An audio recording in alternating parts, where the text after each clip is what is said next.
Lorenzo Bini Smaghi is the latest in a long line of distinguished Italian economists who've served the European and the Eurozone. He has the distinction of having a Chicago PhD, I believe.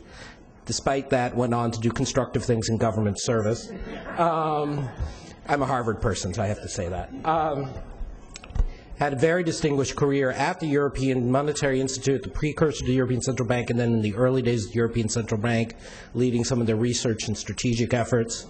Went on to do international relations and finance at the European Ministry of Finance, and is now in the role as his predecessor, Tommaso Padoa-Schioppa, was a longtime advisor to a friend of the Institute, as the European Central Bank's Mr. External Relations.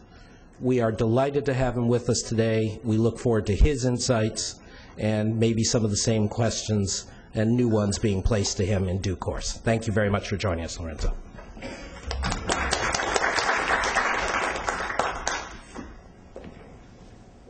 Thank you very much for this invitation. I had prepared a nice speech for today some time ago. And I'm not sure you are willing to listen to it, and you can find it on the website.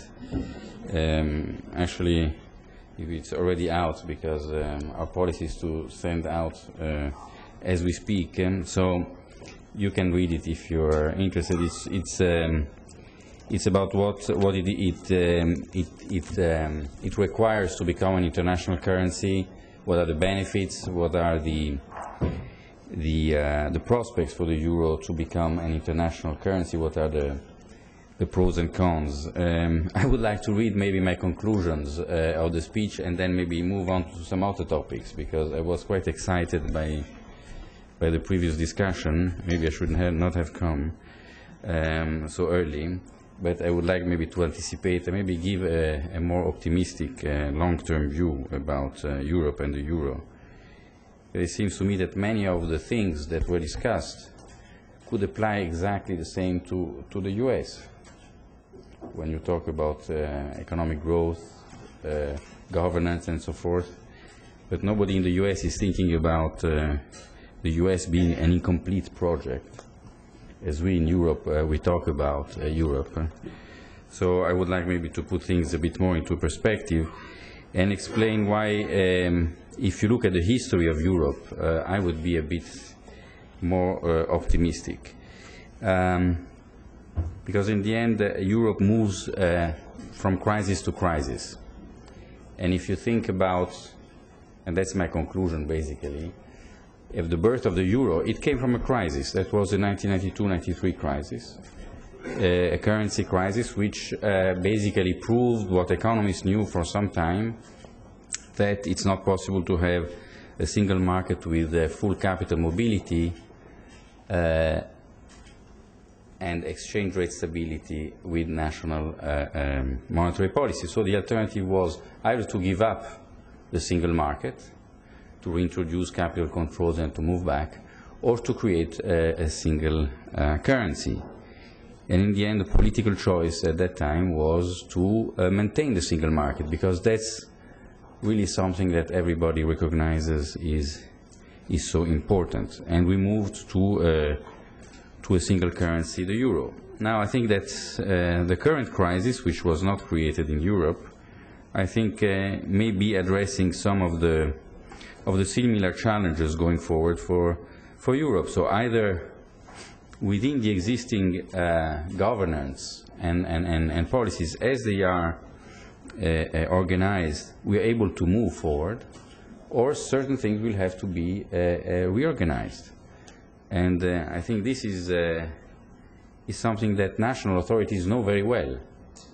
Either they succeed, or they will have to change and give up some of their responsibilities, and this might be something that will be the result of the next few years. I think the challenge and the question is open, because to some extent some of the crises that took place, some of the problems that we had with some banks were resolved with within the existing structure. If you think about the 2 or 3 banks, cross-border banks in particular, that had problems, they were resolved very effectively in a weekend, I could say even more effectively than others, within the existing structure, and with a sharing of competences and sharing of the burden, which was not predefined ex ante, as it is not predefined in any case, in no country, but in a weekend they found out the solution. Maybe it was luck, but at least it shows that the existing framework is not totally unrealistic and inconsistent. It's a totally different issue to address the current, more general problem of financial stability. Here I think and I believe that we can have the smartest idea in Europe about how to solve the problem, whatever it is, but unless we have a solution which is found everywhere, including in the US, we will have problem all over, because the interconnection of financial markets makes it that any weak spot in the international financial system will have a contagion effect on the rest. So I don't want to give, to say which is the smartest proposal. I'm surprised that some smart proposals lead to a result that share prices of banks collapse the day after the proposal is announced. So I'm a bit surprised that this is qualified as the smartest of all. But even if we had a common European proposal, I think it's essential that the US also has a coherent proposal, and that all together we work together. So it's not enough in these financial markets to have a European proposal. I would like also to go back to the issue of EMU and the last 10 years and have a correct assessment of the last 10 years, because EMU was created to establish in Europe monetary stability, an area of monetary stability. It was not created to send Europeans on the moon. So the fact that Europeans did not go on the moon is not a failure of the euro. I'm saying this because a lot of people today are thinking, oh, but in Europe we have a lot of problems, and I say, that's a problem of the euro. No, it's not a problem of the euro. I think the euro, and we are seeing this in these days, has achieved, I would say, 100% of its purpose, because it has created in Europe an area of monetary stability. You should only think of what would have happened if we had national currencies. And if you look at the performance of the euro in terms of inflation and so forth, you could say that what it has been created for was achieved. Now, of course, if you look at the performance of Europe over the last 10 years, you could say, well, it could have been better. I mean, some may, you may want to look at the numbers and the numbers of other countries, like, in other advanced large economies, also the last 10 years could have been better. And nobody thinks that it's the fault of the currency.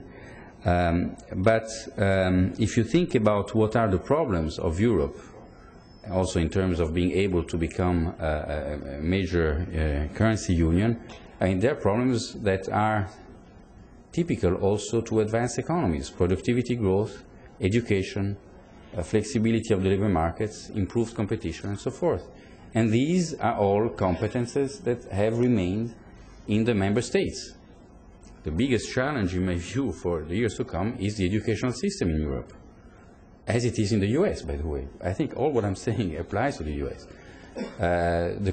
Remaining a competitive market open to global capital flows is essential for the euro to remain an important financial market, for the euro to become an even more important world currency. And it is a challenge for the US also, because we know that protectionist pressures are very strong. So these are problems which I think are faced by all countries. In Europe, some more than others. Productivity growth is an important problem. It has been lower than in the US, although you could say that in the US a large part of this stronger productivity growth has been in the financial sector in the last 10 years, so you would have to correct maybe for that if we look at longer term perspectives. But it's clear that in Europe we need to improve on competition in the services sector. This is an area which is largely in the hands of national governments. So the question is, should we move competences from national governments to a European government on issues like education, like labor markets, like research and development and so forth? And I'm not sure. I'm not sure that this is the ideal model that we need to go through, and I'm not even sure that countries want to go into that direction. So when I hear people, and this is maybe one issue on which I differ a little bit with Joaquin Almunia, is when we hear calls about a better governance in Europe. Yeah, better governance to do what? To do better education in Europe? Are we sure that this is what we need? In the end, when you really ask, you don't get much about what this better governance is going to be and to achieve. You know, more information. I mean, this can be achieved within the existing government. So I'm very skeptical about all those who, in the face of a crisis, in the face of problems, say we need a better governance. I think we need better solutions, maybe. And you know, it's not clear that this solution can be achieved better with a centralized state or with a decentralized system. It might even be that the decentralized system in certain areas may be even better than a centralized one, and maybe we are experiencing this in recent days.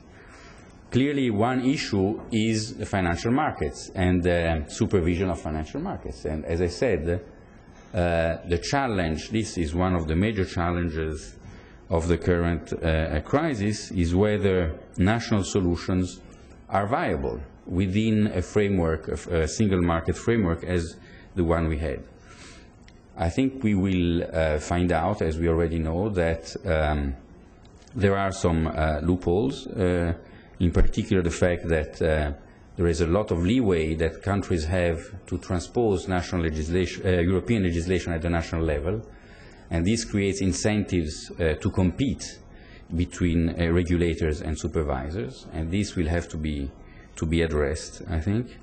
By the way, maybe even within centralized countries, there are the similar incentives to compete among regulators and supervisors, so it's not clear that having one or two supervisors will solve the problem forever, but this is one issue that we have to tackle. And the other issue is crisis resolution, what to do when we have a crisis. And here also the decentralized system until now has not proven particularly worse than a centralized system. At least no banks was left to fail in Europe. And European leaders are at least convinced that no bank should fail in the current crisis. So maybe history will say where the best or the better decisions were taken, but I would not at this stage say that we need ex ante a necessarily totally different governance, and I would not conclude for that EMU is not mature, as maybe the Commissioner has said. I think that these last 10 years have shown that when a crisis occurs, the mechanisms are in place. Maybe not the best decisions will be taken, but the mechanisms are in place to take decisions. And if the decisions will turn out not to be the best, I think history has shown that some changes will take place. So I look to what is happening in a positive way, in the sense that this will give an opportunity, as in this country, maybe to change certain attribution of powers in terms of regulation and supervision. So maybe you are interested in questions. I don't want to, in asking questions, I don't want to pronounce too much in what the ECB has done in the last few weeks. Unfortunately, if I compare about the impact of the things that we've done, they have gone on in the second and third and fourth pages. I think our decisions have been quite important in trying to do what a central bank should do, that is conduct monetary policy on the one hand, and second, try to make markets function as much as possible. This separation between monetary policy and helping markets to work has functioned, because if I look at results, again, I think we compare relatively well. If we look at the three-month interbank market, I think the rates are lower in Europe than in the US, for instance, in spite of the lower interest rates, policy rate in the US. But we need to do more. What we decided 2 days ago is to ensure, for as long as is needed, limited refinancing, of course, to all banks that have collateral at a fixed rate, which is now 3.75, for as long as needed. So banks should be reassured that going forward in the next 2, 3, 4 months, they will get all the money that they need. And this should encourage them to start re-lending to their counterparties. One important issue that I have not heard is that and there are responsibilities for the private sector also. I mean, in this crisis, I only hear private sector calling for public money, as if the creation or the recreation of a market is not the responsibility of private market participants. I mean, we know that public sector can help avoid the collapse maybe of the financial system, and can help contribute to stability, but it cannot help by itself to recreate a market.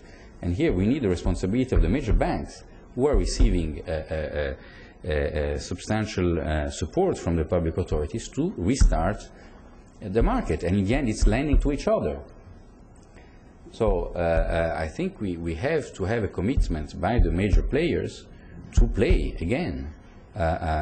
We cannot have central banks that are totally substituting for the market, like we are observing now. Basically, banks are borrowing from the ECB and redepositing everything to the ECB. So they are not lending to each other. To some extent, they are not lending even to the private, to the real economy, and so the central bank is being pushed to do that. The Fed has started to do that. In Europe, we would have more problems. But it is a problem. There are some responsibilities by of the financial sector which have to be abided to in exchange for the support that they receive by the public authorities. It's not acceptable. I think that public money is being spent to support these banks, and then the banks still do not trust each other and are not willing to lend to each other. So I think there is some quid pro quo here that needs to be put on the table. It's too easy to just ask for more, and the more is put on the table, and the more banks are asking, and now even the real economy, companies are asking from the public sector. And I think that's not the way to maintain a market economy functioning. So maybe I would like to stop here, and I'm willing to take questions. I'm sure there will be. I think on balance, if I have to look at the past 10 years and what is happening now, it seems to me that Europe and the euro area in particular has not only been able to protect European citizens from a shock which has occurred outside Europe, but it's also been able to provide solutions that are at least comparable to what has happened outside. Now, we all need maybe to think better. It doesn't mean that more has to be done. I think we have to be very careful as policymakers to always ask for more, because we give the impression that there is no end to it. I think there are some responsibilities out there that have to be abided to. But I am a bit more optimistic on the next 10 years, in the sense that the way in which Europe has addressed the problems of the past shows that we will be able to address those of the future, which might imply some changes in institutions, which might imply some changes in policies. But I think this is not the challenge only for Europe. It's for the whole advanced world.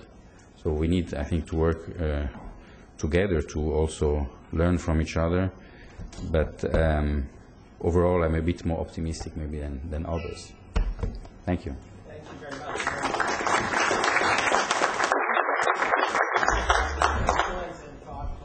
I see you. There are so many questions out there. I'm not going to exercise a chair-like prerogative. I'm just going to note that you were surprisingly small C Catholic on this sort of calm about this issue of whether or not the ECB should be the regulator or not, and you're sort of saying, well, we'll see. So it'll be interesting to come back to you in a year's time and see if you've made up your mind on that.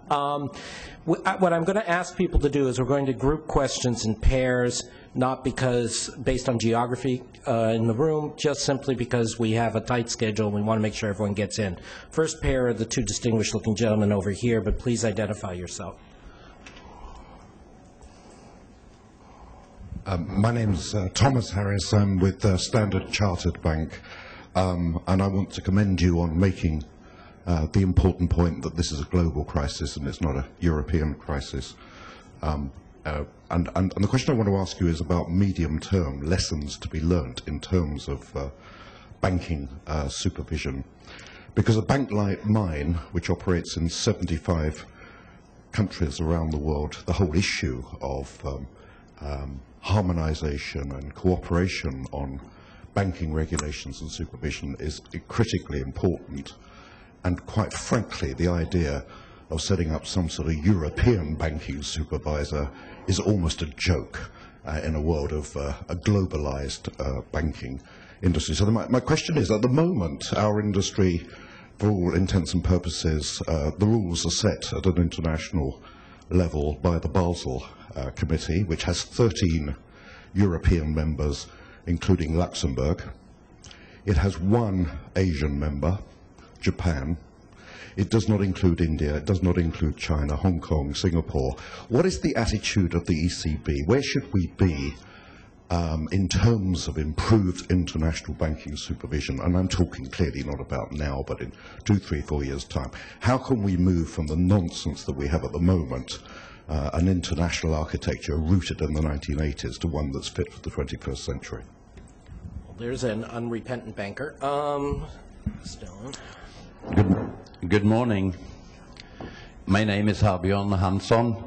I'm a practical businessman, used to be a research analyst and have a company listed on the New York Stock Exchange, and we are debt-free. The company is located in Bermuda, operated from out of Norway. I'm not an American citizen, I'm not a European citizen, I'm an international citizen. I would like to come back to the question of the euro versus the dollar. From a practical point of view as a businessman, if you are sitting on one side of the table and on the other side of the table there are 20 people, it's much more easy for you to draw up constructive policies than the 20 people on the other side of the table who have to agree amongst themselves. And I'm coming back to the question that Fred Barksten raised, which is interlinked with all the comments here about the euro and the dollar. And to me, having been in this business for 35 years, the international business, it is quite obvious that the dollar has the advantage, in my judgment. Because here on this continent, you are in the position to move actively, aggressively, decisively. The solutions may not be perfect. The bailout package may not be perfect. But it is a question of restoring confidence. And as you know, confidence doesn't fit into all these nice, subtle financial models that are being taught at all these outstanding universities. I think that the European authorities and European Commission only has one choice, and that is better coordination, more strong coordination, if they have the objective of competing with America. One point on the crisis and the reason. My late father, who was a small businessman, told me, if a person, if a corporation if a country, if they all are on the borrowing binge all the time, it ends with a big bang. And that's what we have seen now. The banks are, I'm on the shareholders boards of banks and insurance companies, and the banks are undercapitalized. They tell us as business people, you must have 40% equity or 50% equity. And now, in the banks in Europe, in Norway and elsewhere, have 7 or 8% equity, and through the new Basel arrangements, they shall even reduce it more. There is a need for a recapitalization. Okay. When it comes about borrowing, we could talk about the deficits here, but I shall not do that. Yeah, Thank you. let's give Lorenzo a chance to respond to your many points. I think that was not a question, really. But maybe I answer the previous one, the lessons to be learned from this crisis. First, that regulation and supervision was better in continental Europe, number one. Second, that all our attempts to make more pragmatic and more reasonable rules, for instance in terms of fair value accounting, now are recognized by the greatest defenders of all.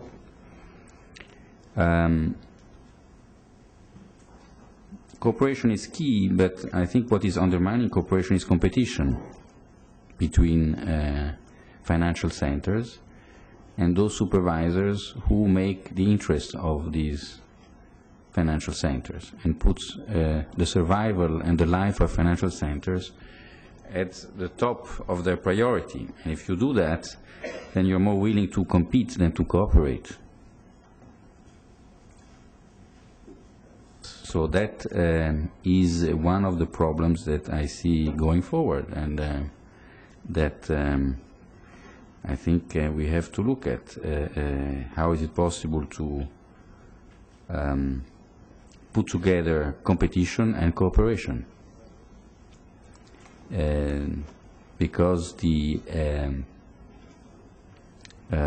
inevitable need to compete creates a disincentive to cooperate. And as you mentioned, cooperation is key, but you need the right incentives to cooperate, in particular to revise the rules. So I think this, I hope this crisis will lead all those that put competition first to think that in a global financial system, maybe cooperation should be first rather than competition. That's my answer. Thank you. In the interests of time and substance, I'm going to group Mansour, Georgi, Tomas. Please state your question, and if you wish to make a statement, make it brief. Thank you. So, to Mansour, please. And identify yourself, please, even if I know you. Mansour Mokhideen, UBS Investment Bank, current strategist. I just have a very short technical question, since I'm a repentant banker myself. If the euro continues to grow in importance as a global reserve currency, it clearly already is, let's say over the next 10 years it becomes increasingly used in global transactions, will that begin to affect the conduct of domestic monetary policy within the eurozone? Thank you. My name is George Sapari, a former central banker, and now on the board of directors of the largest Hungarian commercial bank, former central banker in Hungary.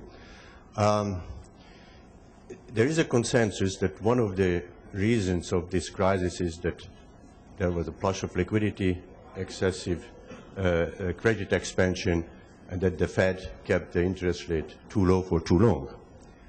Now, with hindsight, you look at the ECB. The ECB was under a lot of political pressure, and can you imagine if the ECB behaved the same way as the Fed would have, how much more liquidity it would have been in the economy?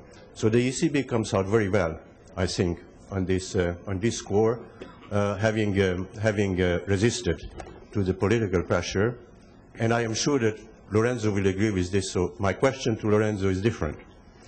The ECB has been criticized a lot that it has a too two-tier approach looks at inflation and also looks at the liquidity. Now, with hindsight, it turns out to be this is not a bad idea to look at the liquidity. So my question is, do you, Lorenzo, feel that this was the right approach and that you think that this two-tier approach will be actually strengthened in the future at the ECB? Thank you. Yeah, just for the record, we're not quite to consensus on those points yet. Thomas, go ahead. Thomas Meyer from Deutsche Bank. I would perhaps take it up where George just left it, because I have already a view on this, but I have also a question.